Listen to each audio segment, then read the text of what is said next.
Chaque année, le 14 février, le monde se pare de rouge et de rose. Les vitrines des magasins débordent de cœurs, de fleurs et de chocolat. L'air est saturé de messages d'amour et de promesses de bonheur. La Saint-Valentin, fête des amoureux, est célébrée avec ferveur par des millions de personnes à travers le monde. Mais pour le musulman conscient de sa foi et de ses valeurs, la Saint-Valentin soulève des questions importantes. Est-il permis de participer à cette fête? Quelles sont ses origines? Quels sont les risques et les dangers qu'elle représente pour le cœur du croyant? La Saint-Valentin, contrairement à ce que beaucoup pensent, n'a pas d'origine islamique.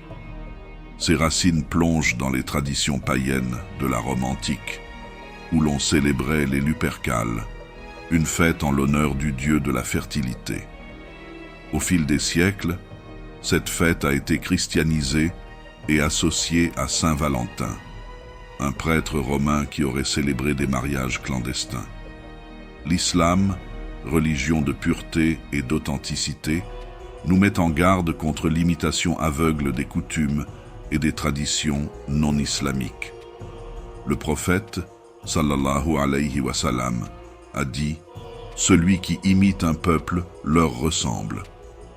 Les dangers de la Saint-Valentin. La Saint-Valentin, telle qu'elle est célébrée aujourd'hui, présente plusieurs dangers pour le cœur du croyant. L'éloignement d'Allah.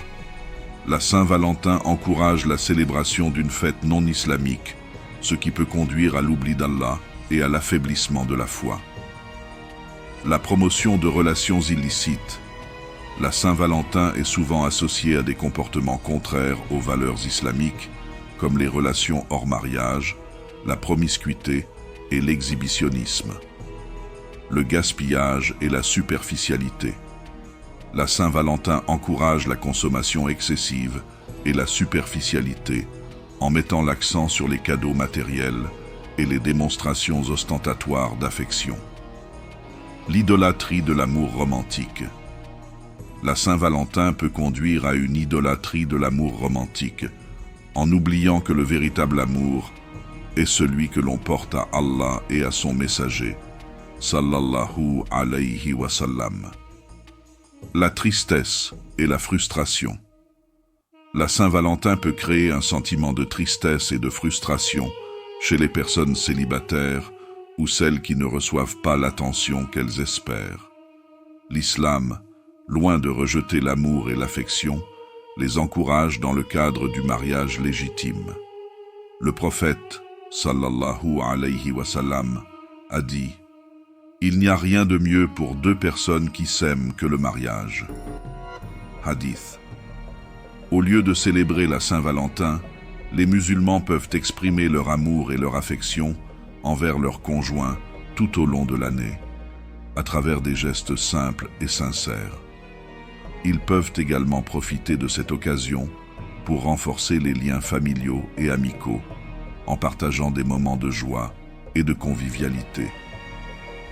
La Saint-Valentin est un mirage trompeur qui peut éloigner le cœur du croyant de la voie d'Allah.